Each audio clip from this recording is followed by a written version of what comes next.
and you can absolutely just have it playing and just vibe out to it, and there you go. That's it. Man, we're gonna have to do a thing on BT Uncut. Our last topic, we've been revisiting albums from the past. This week, it's Keith Sweat's "Make It Last Forever," his first album.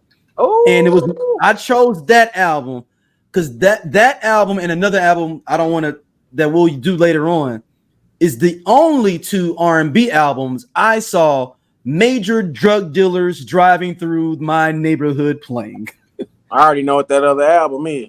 Yeah.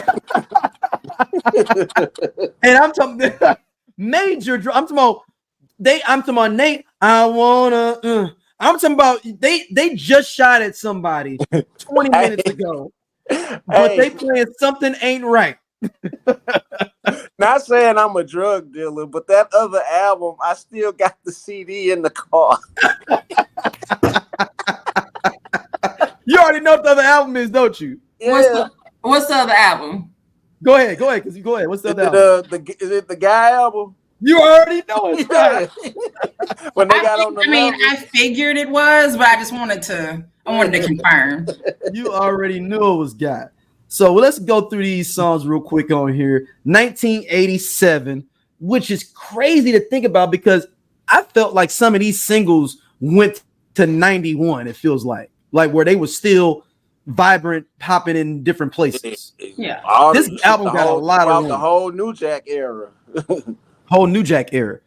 So the first song on here is "Something Just Ain't Right." Something.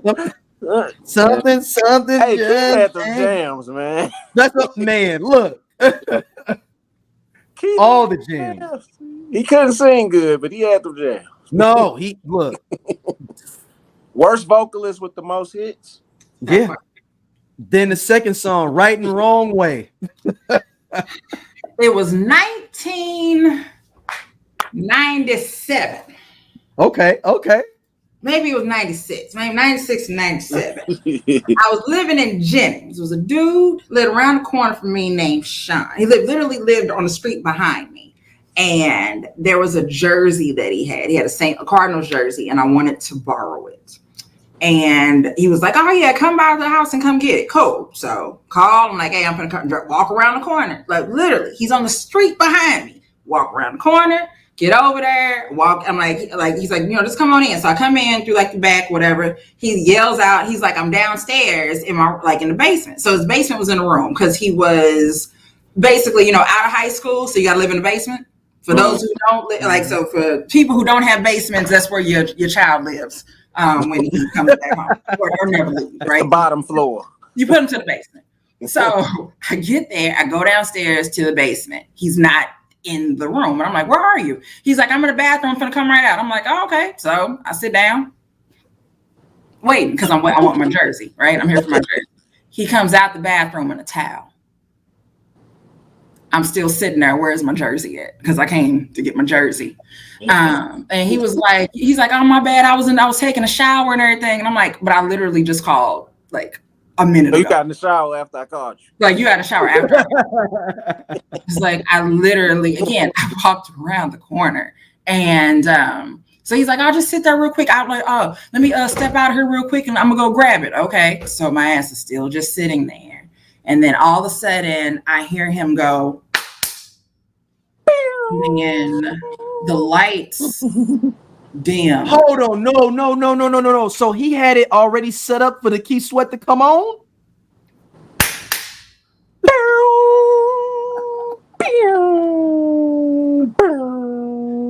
Oh, yeah, baby, you're about ready. Oh, you know the young, but you're ready. That's right. Ready to learn.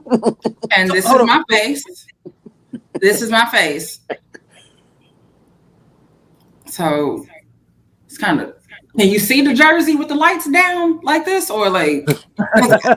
Was he like, "Take my hand"? He still has on this damn towel. He still has this towel around his waist. And again, I'm like, it's not he that tried I'm to seduce you. like, It's just I came here to get my jersey because you said I could borrow your Cardinals jersey, and I just don't see the jersey sitting out here. Should I come back? Like, is it not here?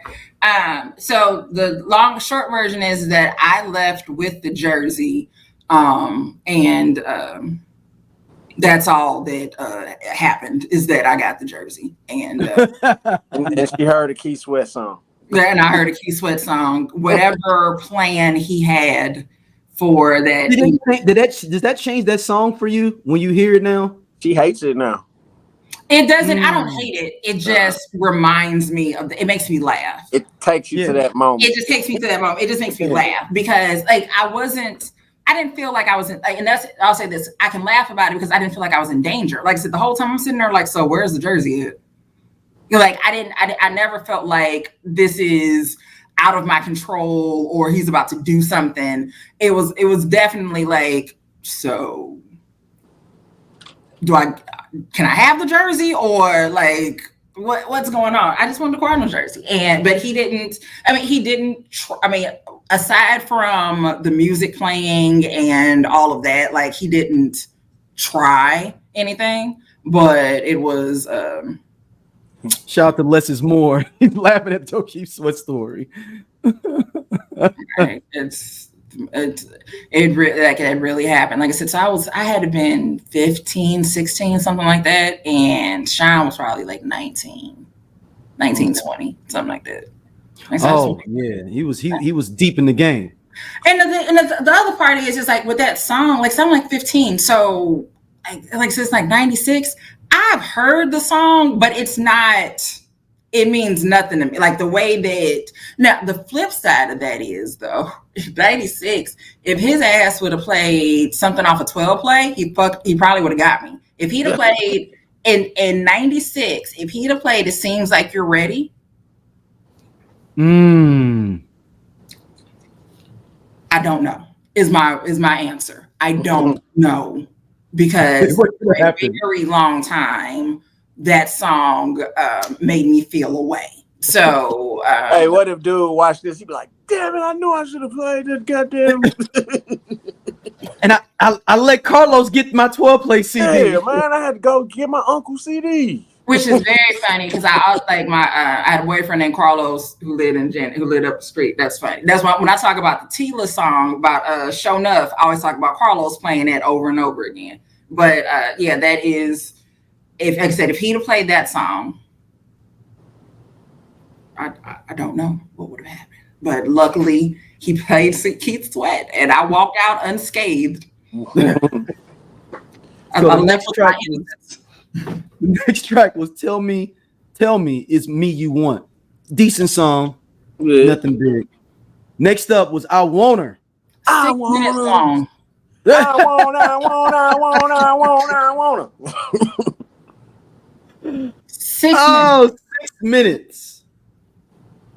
Teddy Riley was that Teddy Riley on? That's Teddy Riley. Yes, that was Teddy Riley on that. Yeah, Teddy Riley did that whole album. He did 6 out of 8. Yeah, 6 out of 8 of the songs. So he's and all then you get 6 minutes for this song though. Jesus Christ! Have I always just turned it off? Maybe did I listen to the whole 6 minutes? It's more than likely you've heard the radio edit. The radio version. You probably just heard the radio edit, and that's what. And they just cut 1.5 minutes off the song. Yeah. And then next up we had I would say the title track of this album, and the biggest one, Make It Last Forever. His biggest hit until Nobody, or Twisted. Yeah. Is that his biggest hit till Nobody? I think. Or Twisted, whatever. Twisted. Yeah. I think that was like his reinvention to the younger. Twisted. I feel like Twisted was. Yeah. Or do we put the Cut Close on? Get Up on It was kind of like. Yeah. So that whatever that album is, that's when he got introduced to a newer generation. So again, if you weren't already on him from the older stuff, that that brought it brought him into the night. It brought him into the late night. Because he had Silk too, brought out Silk. Yep. Yeah. But even with Silk, we didn't know. Like you're like, yeah, you wrote it. We ain't know. Like we ain't know you because of Silk. We knew, we ain't know. But like, yeah, I think that definitely brought him into a different era with Nobody and everything he did with Cut Close. And then going into what LSG. LSG. And even the song that he did with Old School and I forgot about the Old School. Like, I mean, sometimes I'm dreaming the remix of I love it. Funny things with Make It Last Forever. I always heard it, right? I always heard the song, but Mariah Carey's remix with Joe and Nas, that's my version. That's what I love. But like I said, not that I'd say I dislike the original, but I know the Mariah version just hits me different. And then plus it has Nas bars. Make It Last Forever. That was that song you heard at the young weddings, because you're gonna hear Luther at the older wedding. You heard that here and now. That was at the young drug dealer weddings. Right. Yep, the young drug dealer wedding. That's why they had him singing at the wedding on New Jack City. Yep. That's it. That's exactly it. Young dope boy, you need Keith Sweat. Yeah, you got to put some 808s in that. Keith Sweat singing. You do. And then you got next up in the song was In the Rain, which was produced by Tommy Hester.